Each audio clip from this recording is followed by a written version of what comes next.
Madame, Monsieur, bonsoir. Merci de votre fidélité à Métro News. Voici les principaux titres à la une de ce jeudi soir.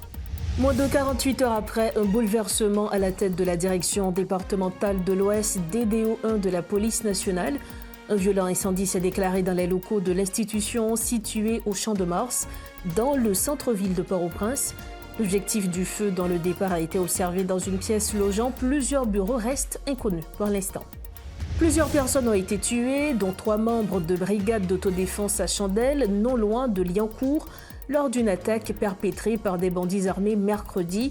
Sur place, les activités restent perturbées par l'insécurité et la protection des civils continue de reposer largement sur les brigadiers.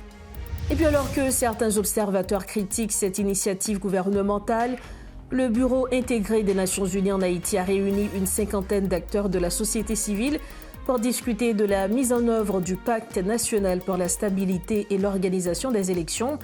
Les échanges ont souligné l'importance d'un engagement collectif en faveur de la sécurité, de la gouvernance et d'élections crédibles.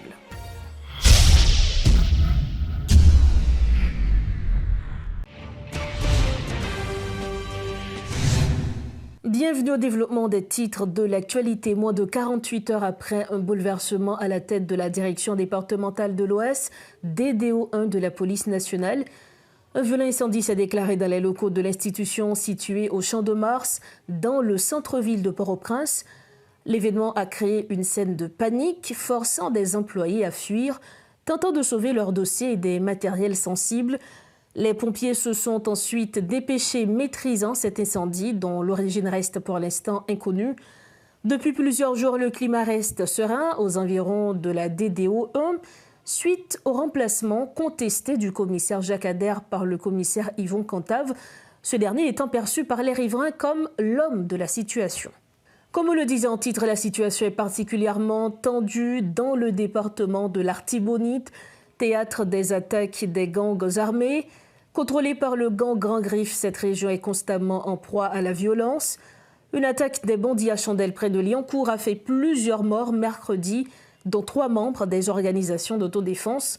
Sur place, les activités restent perturbées par l'insécurité et la protection des civils continue de reposer largement sur les brigadiers. Mario Charles, notre correspondant dans le Artibonite, est avec nous en ligne. Mario Charles, bonsoir. Où c'est correspondant nous dans bas Artibonite là, qui est en situation au niveau de Chandelle. Qui Jean, ça y est, dans le moment que n'a pas lié là, Mario Charles, qui sa situation est? Oui, dans le moment que n'a pas lié là, et jeudi 19 mars 2026, donc situation est plus ou moins calme dans le moment. Mais depuis le matin, il y a un gros coup de balle qui t'a à chanter entre la force de l'audio ensemble avec bandits. Donc, bandits, ça vient, ils ont toujours gagné un contrôle en bonne partie dans la commune Verrette, parce que la majorité de la population dans la zone, ça est obligée de quitter la zone là. Surtout avec éventuel retour base Grand Griffe donc hier dans la localité et Chandelle. Donc ça permet à ce qu'il y ait plusieurs autres zones encore, population s'est obligée à arrêter la caillou et l'autre commune qui qu'on habitué victime en bas bandit. Donc Monsayo il y a ces gros têtes chargées chaque après-midi il est obligé quitter caillou puis aller dormir l'autre côté parce que si on retourner encore dans Chandelle et faire toute qualité de mort donc ça permet parce que même à n'importe quel moment il y a victime. Donc dans le moment qu'on parle là bon si calme tout petit. Cependant, la population a toujours été sur la raison comme quoi bandits sont capables d'envahir. Mario Charles, nous apprenons qu'il y a 3 brigadiers qui ont perdu la vie hier mercredi dans le cadre d'attaque à bandes armées au fait sur eux. Qui c'est à la base attaque ça? Est-ce que c'est en réplique que bandits armés ont fait? Qui c'est qui est à la cause attaque ça hier mercredi? Donc, c'est une bonne cas dit son réplique, parce que le fait que bandits pas de gagner et l'autre groupe, par exemple, autodéfense qui attaque, surtout base à Grand Griffe là, donc pas de attaque qui fait sur eux. Et ils ont même tout été son bon petit temps, ils ont été posés, ils n'ont pas fait aucune action sur la population. Mais nous ne connaissons et ça qui passé hier, donc bandits, ils ont même envahi la localité Chandelle. Donc en plus, on a posé la question tout, est-ce qu'ils n'ont pas monté sur le national en zone Carcoupé, zone Pont-Sondé, dans le centre-ville Liancourt, dans la petite rivière de la Tibonite? Parce que les bandits, pas de monde qui a attaqué, force de l'autre pas attaquer, parce que c'est pour nous dire que quelques semaines là, donc la police n'a pas mené aucune action pour être capable de mettre les bandits en déroute. Et ça fait que, en plus, le monde a posé cette question, ça qui passe gang dans Kounia, eh bien, qui retourne encore pour la plus belle, alors que pas de attaque qui était faite sous eux. Donc, ces questions, en plus, le monde a posé. Et nous sommes capables de remarquer tout, Rose Berlin. Donc, attaque que Grand Griffe fait sous population, moun qui n'a tête attaque ça, gang qui n'a tête attaque là, c'est un gang qui est les quelqu'un que tout le monde connaît, et gang ça, il était fait partie autodéfense là.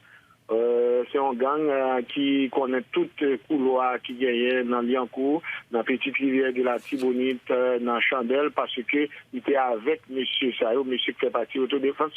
Et ça fait que, donc, quelqu'un c'est lui-même qui est à la tête et c'est lui-même qui a tué plusieurs monde dans la population.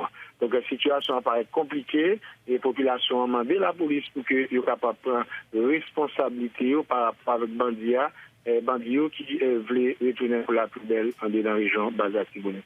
Est-ce que pas de gain de réponse que force l'audio ensemble avec brigadier au Tébaï par rapport avec l'attaque ça que bandit Grand Griffe t'a fait sous Chandelle?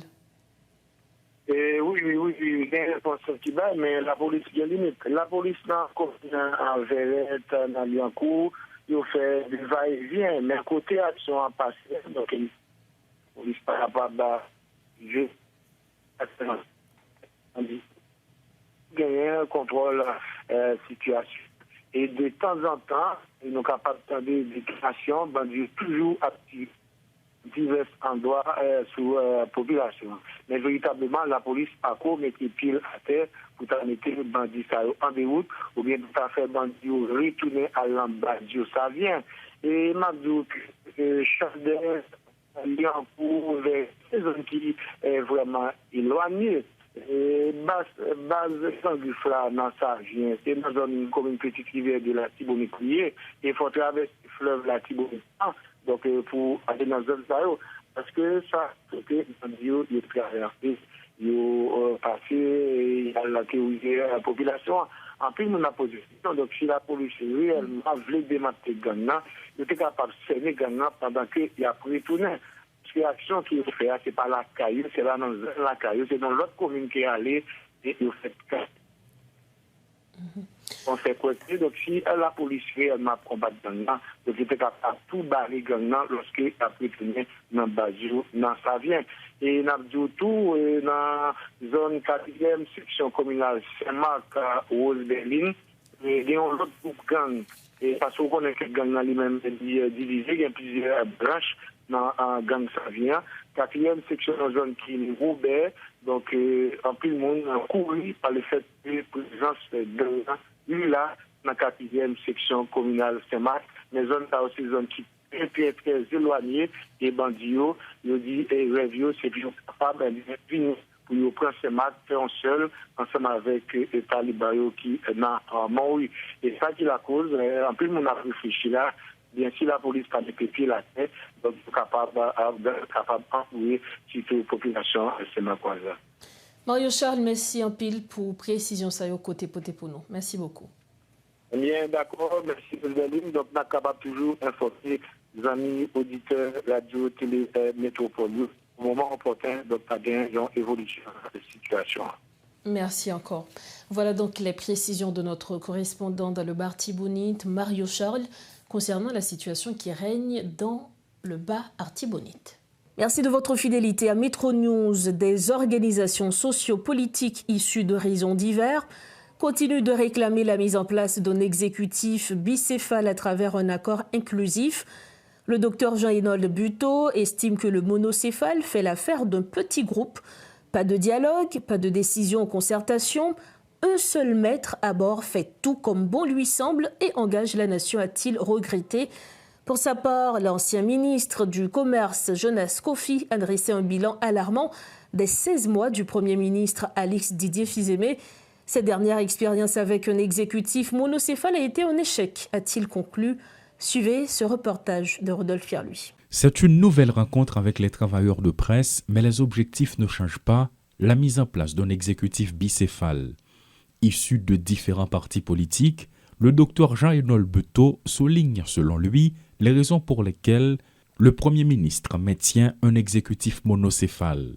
J'aurais tordé pour toute institution dans le pays pour essayer de fourrer une question d'Alexis Didier Fils-Aimé dans le nous. C'est pas un hasard. C'est pas parce que Alexis Didier Fils-Aimé c'est docteur en sciences économiques ou bien docteur en sciences politiques. Les papiers qu'on n'a pas ces personnes. Pour quelle raison? C'est parce que son serviteur fidèle. Et c'est peut-être ça qu'il a besoin de monocéphale. Parce que si il y a bicéphale veut dire qu'il y a une consultation, qu'il y a un débat, qu'il y a une discussion. Tandis que l'heure prend Alexis Fils-Aimé, qui c'est un serviteur fidèle. De son côté, Maître Iswick Théophin n'a pas manqué l'occasion de remettre en question le pacte national pour la stabilité et l'organisation des élections. Pacte ça nous qualifie pacte d'instabilité pour la réalisation des élections malachon. Pacte ça n'est pas fait non objectif pour favoriser la stabilité, n'est pas fait pour mettre un pouvoir qui est capable de résoudre problème insécurité, problème instabilité, problème de gouvernance, problème transition qui pas jamais fini dans le pays, mais il fait de manière à ce que pour gagner un ensemble de monde dans la société qui fait richesse, qui fait fortune, pour faire fortune, il faut gagner instabilité dans le pays.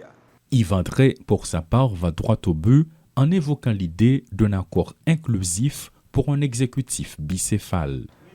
Nous continuons, mettez tête nous ensemble et pour nous exiger un accord inclusif côté pour nous aller dans l'exécutif bicéphale. Nous demandons tous les camarades, ça qui peut venir, nous connaissons un pile qui dans route, qui va rejoindre nous. Nous disons, pas perdre du temps parce que là, ça qui là, Didier Guin, projet PAL. Et pour mettre fin aux différentes interventions qui abondent quasiment toutes dans le même sens, l'ancien ministre du Commerce, Jonas Kofi, dresse un bilan des 16 mois du Premier ministre Alix Didier Fils-Aimé. Le peuple haïtien est victime particulièrement de 16 mois Alix Didier Fils-Aimé. Dans tout compartiment, c'est une détérioration générale de situation d'insécurité. 16 mois de mauvaise gouvernance avec un bilan désastreux. Au moins 8 personnalités ont pris la parole afin de plaider pour un exécutif bicéphale, des revendications qui jusqu'ici restent sans succès, car ce n'est pas la première fois que ces mêmes acteurs politiques ont fait la demande. Vont-ils finalement s'ériger en opposition dans les prochains jours? C'est la grande question. Toujours dans ce chapitre, le Parti national démocratique progressiste d'Haïti appelle à la mise en place en urgence d'un organe de contrôle du gouvernement. Le secrétaire général du parti, Jean-Antoine Vital, estime que le pacte national, initié par le Premier ministre Alix Didier Fils-Aimé, est signé par trop peu d'acteurs pour le considérer comme légitime. Même s'ils se sont inscrits au registre du CEP, les membres de la structure disent reconnaître que sans le rétablissement de la sécurité, les élections ne pourront pas se tenir dans les échéances prévues. Jean-Antoine Vital est le secrétaire général du Parti national démocratique progressiste d'Haïti. Dans une année encore, nous avons 50 ans. Ça veut dire que nous avons un demi-siècle. Au demi-siècle, depuis que nous avons combattu, depuis que nous avons lutté pour le changement dans le pays d'Haïti, pour le progrès avec la démocratie. Naturellement, il y a un peu de parti politique qui va là toujours. Cyclone passé, nous là. La valasse passé, nous là. Mauvais temps passé, nous là.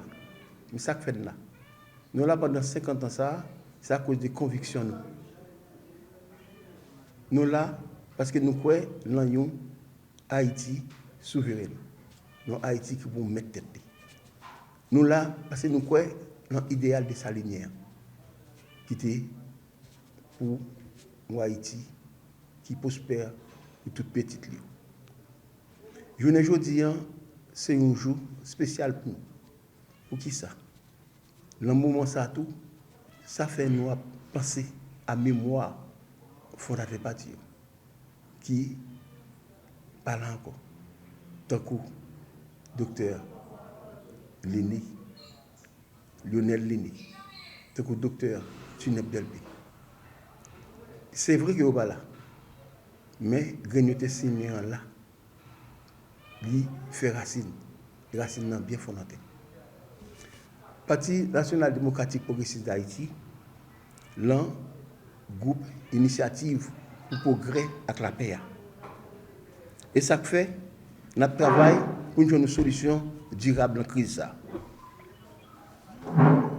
PNDPH tout, l'un groupe initiative là, demandé pour gagner l'autre pacte national. Un pacte national qui gagne tout le monde free. Et puis, pour gagner une sous-commission qui pour diriger l'action gouvernementale, qui a permettre de gagner sécurité pour réaliser de vraies élections pour tout le monde. Entre-temps, le Bureau intégré des Nations Unies en Haïti a réuni une 50aine d'acteurs de la société civile pour discuter de la mise en œuvre du pacte national pour la stabilité et l'organisation des élections. Les échanges ont souligné l'importance d'un engagement collectif en faveur de la sécurité, de la gouvernance et de scrutins crédibles. Autre point de l'actualité, des personnes en situation de handicap exigent leur inclusion dans le processus électoral. Lors d'un sitting devant le Conseil électoral provisoire à Pétionville ce jeudi 19 mars, l'Association des sourds de l'évêque Haïti a appelé au respect des droits des personnes handicapées afin de garantir des élections accessibles et inclusives. L'Organisation des personnes handicapées, de son côté, a exigé des interprètes en langue des signes, dont les bureaux de vote, afin de favoriser une meilleure participation de cette frange de la population, souvent mise de côté. C'est un reportage signé Garbijan et Claude Désir. Ils ne peuvent pas parler. Pour se faire entendre, il faut procéder autrement. Ils ont apporté des pancartes, ont revêtu de t-shirts floqués de slogans et sont accompagnés d'un petit camion sonore jouant des chansons sensibilisantes. Un décor planté là devant les locaux du CEP à Pétionville. Le porte-parole de ces personnes en situation de handicap livre son message. Nous avons pour nous faire, j'aime surtout nous pas camper, nous viser le secrétaire d'État. Nous visons pour nous chita par la veille, pour nous dire qu'ils ont une responsabilité en tant qu'homme d'État. Pour le prendre, amener ça pour les handicapés participer, même gens, tout le monde, et ils disent pas de dehors. Dans la foule peu nombreuse, les discours se font en langue des signes. Un interprète est sur place pour faciliter la compréhension. C'est le même dispositif que ces personnes atteintes de surdité pressent les dirigeants de mettre en place dans les bureaux de vote. Je dis à nous venir là pour nous capables de parler avec l'État, pour nous faire l'État connaître que les gens ont droit même avec tout le monde. Ils viennent là, je dis, pour demander nous tout, pour nous capables de connaître. Nous avons besoin d'interprètes dans tout bureau. Nous avons besoin d'interprètes dans l'hôpital, nous avons besoin d'interprètes dans la banque, sous toute forme. En plus, nous ne pouvons jamais entendre rien sur la question de la femme handicapée. Qui donc, je dis à nous venir là, nous venons demander, s'il vous plaît, pour ça capable de changer. Et nous avons gagné trois femmes sourdes qui mourent très mal parce que sont sourdes. Rendre le processus électoral inclusif passe également par la maîtrise et la prise en compte de cette frange de la population trop souvent marginalisée. Certaines personnes en situation de handicap n'ont même pas de carte électorale, critiquent quelques-uns d'entre eux qui déplorent leur abandon par les autorités. Nous, par exemple, nous avons une grande quantité de monde sourd qui pas jamais bien 4. La raison c'est parce que les aller pour faire 4 parce que au sud, ils pas faire 4 là. Parce que ils pas comprendre l'information y a demandé. Ça veut dire ça pas normal. Et il faut que nous comprenions ça pour nous capables de faire un bagage spécial pour que nous connaissions les handicapés, ils doivent joindre information, ils doivent joindre accès dans tout bureau de l'État parce que c'est monde même genre tout le monde. Ils appellent à la justice sociale et à l'inclusion, tirant la sonnette d'alarme concernant la dégradation de leurs droits les plus fondamentaux, des droits lésés à la moindre occasion par les autorités. Pour refermer la page nationale de Métro News, mercredi, au cours du procès fédéral portant sur l'assassinat du président haïtien Jovenel Moïse, l'accusation a franchi une étape clé en présentant les armes à feu saisies après le crime. Un expert en balistique du FBI a formellement lié l'un des fusils d'assaut au projectile extrait de la scène du crime. Théodore Chavez, expert au laboratoire du FBI, a témoigné avoir analysé 8 armes, dont des pistolets mitrailleurs Uzi, des fusils Galil et des fusils à pompe. Selon ses conclusions, 3 munitions analysées proviennent d'un fusil de marque Palmetto Armory. L'expert a précisé que la quasi-totalité de l'arsenal présenté était en parfait état de fonctionnement lors des tests. Parmi les pièces à conviction exposées sur la table des procureurs figurait un fusil à pompe portant une étiquette au nom de l'ancien sénateur John Joel Joseph. Ce dernier figure parmi les 5 accusés ayant déjà plaidé coupable de complot et condamné à la prison à vie aux États-Unis.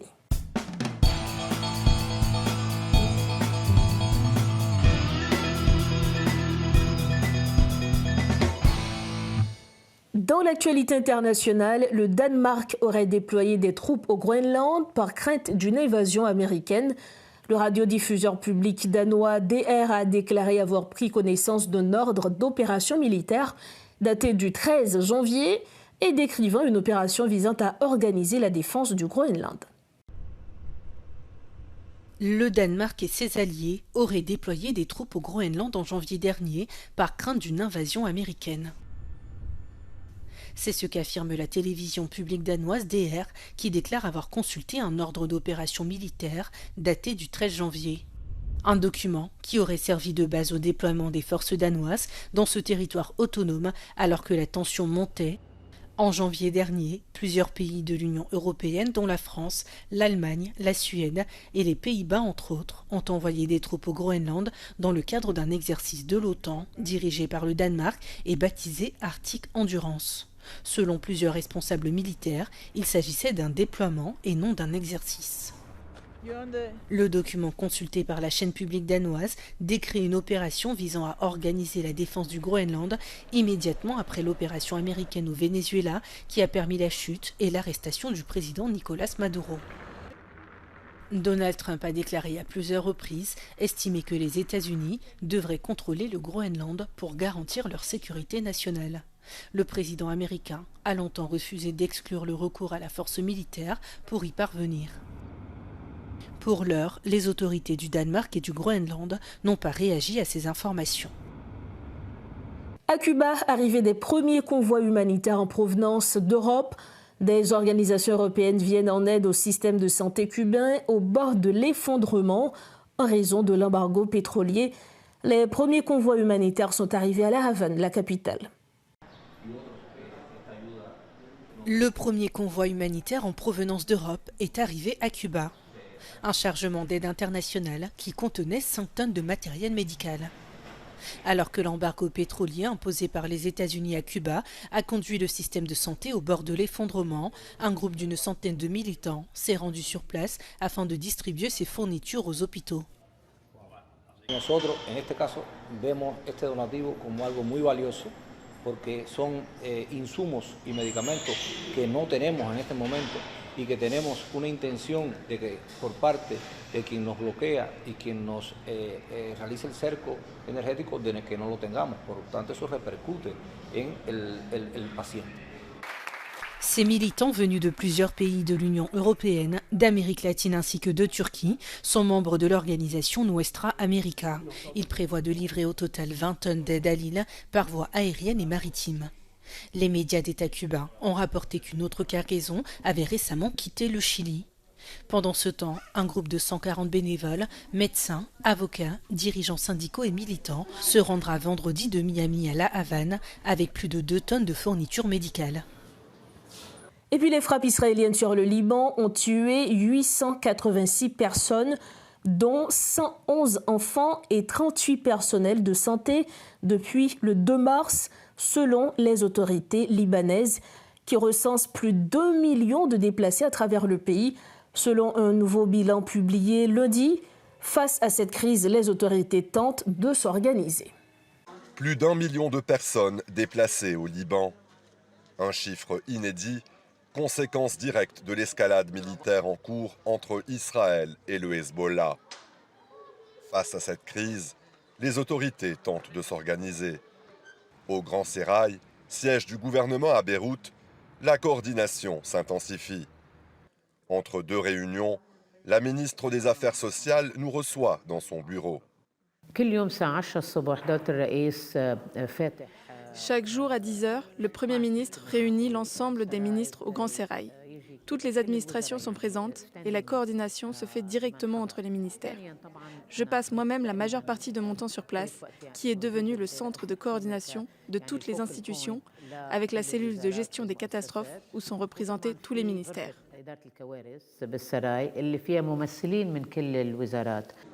Dans les locaux, les équipes s'activent. Les demandes affluent, les informations sont enregistrées en continu et les situations des déplacés sont traitées au cas par cas. Aujourd'hui, l'essentiel des besoins de base est assuré dans les centres d'hébergement. Le principal défi désormais, c'est le carburant. Il faut fournir du mazout pour assurer le fonctionnement des centres. Nous encourageons aussi les déplacés à se diriger vers des régions en dehors de Beyrouth, notamment dans le nord, à Tripoli ou dans la Bekaa, où les centres sont mieux équipés. Au cœur du dispositif, la cellule de gestion des catastrophes. Elle réunit représentants de l'État, services de sécurité et organisations humanitaires pour coordonner l'aide en temps réel. La salle des opérations centrales réunit des représentants de tous les ministères, des institutions publiques, de la Croix-Rouge, des Nations Unies et des organisations internationales. Notre rôle est d'assurer la coordination entre toutes ces parties.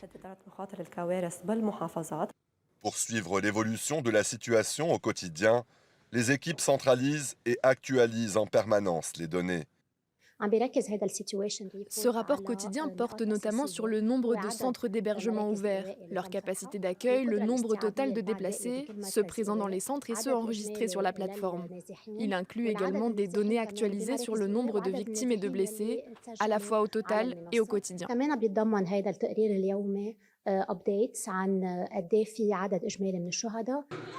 Mais sur le terrain, la pression reste forte. Les centres sont saturés et les moyens limités. Une crise humanitaire qui s'installe et qui continue de mettre les autorités sous tension. Nous arrivons au terme de cette édition de Métro News. Avant de partir, le rappel des principaux titres à la une. Moins de 48 heures après, un bouleversement à la tête de la direction départementale de l'Ouest, DDO 1 de la police nationale. Un violent incendie s'est déclaré dans les locaux de l'institution située au Champ de Mars, dans le centre-ville de Port-au-Prince. L'objectif du feu dans le départ a été observé dans une pièce logeant. Plusieurs bureaux restent inconnus pour l'instant. Plusieurs personnes ont été tuées, dont 3 membres de brigade d'autodéfense à Chandelle, non loin de Liancourt, lors d'une attaque perpétrée par des bandits armés mercredi. Sur place, les activités restent perturbées par l'insécurité et la protection des civils continue de reposer largement sur les brigadiers.